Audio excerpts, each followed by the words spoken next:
From WisPolitics in Madison, you're listening to Capital Chats. Hello, everybody. This is Kate Morton with WisPolitics here with the Capital Chats podcast brought to you by Spectrum.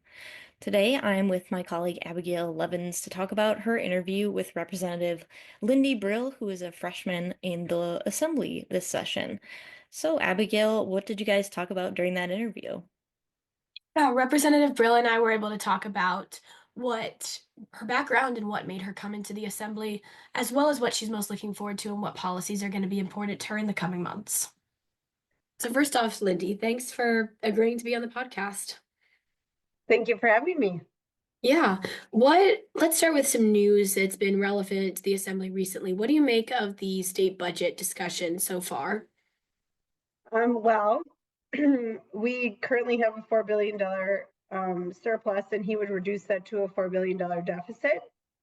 So as a conservative, I don't think that's good policy or a good way for us to proceed with our Wisconsinites' money. So I look forward to being part of the caucus that will strip that back and redevelop that and represent it. Sure. And how have you liked being part of the Assembly so far? It's been, a little over 2 months. Yeah, it's been a great experience. I've gotten to know a lot of people, gotten to learn about a lot of things I didn't know, got to speak on things I'm very passionate about, and really settling well into my role. I'm starting to build confidence, which is good. So, yeah. That's good. I want to talk as well a little bit about your background before you joined the Assembly. Tell everyone listening a little bit about yourself and what you did before and what made you decide to run. Okay, so I grew up in a family-owned business with a mom who was involved in local politics quite a bit. She actually served on our village board. So politics was always something that we discussed in our home. And then owning a family business, we talked about the importance of supporting community and recognizing coworkers as family. I went to school for marketing, and after graduation, I actually worked for my family company for a while, Dutchland Plastics in Oostburg, and then moved into the nonprofit sector, first volunteering at Anchor of Hope, which is our pregnancy health center in Sheboygan, while working at the Sheboygan County YMCA, and then joining Anchor of Hope after some time at our local bank, doing marketing there as well, and then volunteering and then working at our local faith-based drug and alcohol clinic named Samaritan's Hand. So I've had some experience on the business side, but also on the nonprofit side, seeing the drug crisis we see in our state and our nation, as well as I'm a very unapologetically pro-life legislator and ran as a Life Begins a Conception candidate and will fight to protect life now on the legal side, or with legislation. So. Okay, got it. And you mentioned you have some experience in business and nonprofits, and you got to see your family kind of deal with local politics, but kind of coming in as a newer politician yourself, has there been anything that surprises you about politics, anything you didn't expect and have noticed? I think it's just a learning curve. And I think one of the neatest things is we can go to the floor and not always agree on things, but still walk away and have discussions about the next topic at hand, which isn't always the case in other aspects of life. Sometimes we can live in such a divisive world. And there are people on my side of the aisle that I have not agreed with on things, but then on the next issue we do, and we work together for the best of Wisconsin, and vice versa on the other side of the aisle. There have been issues or bills that I've agreed with on them, and then ones that I vehemently disagree on. So we have to work together for the better of our state. You noticed a lot of that bipartisan collaboration in your perspective so far? A lot of it, some, but we've seen some, what I would think are some radical viewpoints that, we're not going to agree on. But are there certainly things that we have agreed on in the past couple weeks, especially? Yes. All right. And why do you feel like your experience has brought you to the legislature? And why do you feel like you're uniquely qualified, and what unique experiences are you bringing this session? So I believe I've walked the walk as far as a pro-lifer, I volunteered at the Pregnancy Help Center. I'm also an adoptive mom. I came down here for the Dobbs celebration 2 years ago, and have been apologetically pro-life within my community before I became a legislator, and prayed about it a lot before I felt like this was kind of God's step for me in the pro-life world. I also, the kind of example I give is there's a billboard that used to be up in my community that would talk about how fentanyl was the #1 killer of 18 to 49-year-olds. And for me, that wasn't just a billboard. Those are faces and people that I've known and lost. And a place where I've worked where I've seen people struggle with addiction. So I've lived it, and being part of a family-owned business, I've seen what fiscal responsibility looks like, what responsibility to a community looks like. And watching my mom in small town politics, and I say small town, we're a village where I came from. But I watched her see, the story I tell is like, when I was little, we went to the library, and I was a huge reader as a kid, and it was such a tiny room that we were almost like sitting under tables, the kids were, and my mom was like, we need a new library. And she joined the village board and that committee and helped us get a new library in Oostburg. So just watching how our country allows for that involvement, and watching my mom do it and my dad be a part of the community were great examples to me. So Yeah, you mentioned that billboard you saw.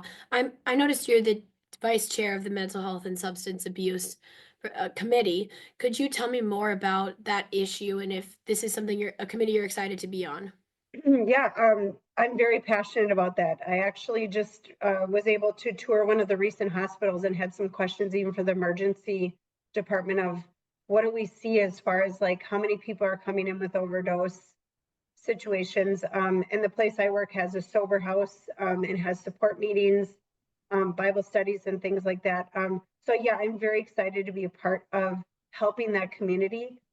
Those, you know, like I've said before when I've talked specifically about Samaritan's Hand, what we've seen in the community is addiction doesn't discriminate. It affects all people, all walks of life, male, female, children, adults. And it's something that needs to be addressed in our state because we're losing children, family members, classmates, coworkers every day in our state. And it's a travesty. In terms of other policy issues, you mentioned that one. You also mentioned pro-life. Anything else that you're hoping to see in this coming session, policies you're going to be advocating for? I'm really excited about voter integrity. I mean, that's something that's very important to me. I know, you know, I've said, like, when I was in middle school and high school, we talked a lot about third world countries having not fair elections, and we learned about it, and here we sit 20 years later and we're wondering if ours are fair. So just legislation that helps support that helps guarantee that we always have secure elections. And then as well as I'm excited about a bill that I'm working on now to just address some school lunch issues. For me, nutrition is so important for children as we put them in school all day. And how do we make sure that we're feeding them food that then gives them good brain food to then perform their best at school? I'm an advocate for children as a mom of 2 older children and a child now who's 7, who I would say is mildly hyperactive, but a boy at 7, as is. Making sure that they have healthy meals so that they can concentrate and do their best while they're in school is important to me. So I'm working on something with that as well. Yeah, speaking of school lunches, I know you're on the education committee, and there's been a lot of bills for the education committee this session so far relating to transgender athletes as well as educational standards. A lot that has been discussed. What do you make of the bills and what's been before your committee so far? Sure. So I voted on the conservative side with the Republicans on every bill so far, other than one, which was the 70% is probably the easiest way to describe it as far as building a budget for school districts. I believe that protecting women in sports is important. It's a safety issue for me. Like I said, I have an active 7-year-old boy who I believe is a boy, and he shouldn't be playing in sports with girls. And we need to protect them in sports. And also keep boys out of girls' locker rooms and girls out of boys. The fact is they should be separated. As far as the scorecard goes, with cut scores, yeah, I do believe that needs to be addressed too. We need to do our best for the children in our state. I'm a proponent for school choice because I think parents know what's best for their child in school, and they should be able to choose between private, public, and homeschool. I'm thankful the laws that we have on the books for homeschool, and with parents being a part of that decision, the other legislation being that parents are to say of children's names being used in school, I think is imperative. So I'm a strong believer in that. I voted also in favor of the amendment that would allow for parents to change that if they would like on a form. But the fact is, Representative Dietrich explained it great, that it's a three-legged stool as far as our students in school. It should be the student, the parent, and the educator as part of the decision of what's the best communication for a student in school. And I strongly support her bill on that and her verbiage. I think she said that well. Yeah, on a sort of unrelated issue, but another area of voting. So you were one of a few Republicans to vote against the reelection of Speaker Robin Vos. And I know you mentioned at the time it was because you were frustrated with Republican leadership. What I'm wondering is, since then, what have you noticed? Are you more pleased with Republican leadership, feeling the same, or feeling worse? Great question. So to be clear, I didn't vote against him. I abstained from voting for him. I just wanted to make that clear. I wasn't necessarily a no for him. You know, I look forward to working with them. As you said, I'm 2 months in. Have I had frustrations? Yes, but I feel I'm in an environment that I can express those. And I'm not afraid to use my voice. So when I have been frustrated or I haven't agreed, I have used my voice when I can. Yeah. Well, thanks for sharing about that. One last question for you. What are you most excited for coming up in the rest of this session? That's a great question. I think just learning more and becoming more in the process and learning to use my voice and find where I stand in things. I've absolutely loved being able to represent the district here and have conversations with constituents and really find out what's important to them. So I look forward to forming those relationships with those within my district, whether they agree with me or not. I want to be a true representative of them here and be someone that when they call the office, they get an answer, or if they email, they get an answer, and that they feel confident that whether I agree with them or not, I'm down here representing them. So I'm looking forward to building that trust with my district. Yeah. Well, thank you so much for speaking with me. I appreciate your time. Well, thank you very much, Abigail. Yeah, have a great rest of your day. You too. All right, Abigail, thank you for sharing that interview with us. If our listeners want to learn more about the state assembly, they can head to our website at wispolitics.com. But for now, I'm Kate Morton. And I'm Abigail Evans. Thanks for tuning in to WIS Politics Capital Chats, brought to you by Spectrum.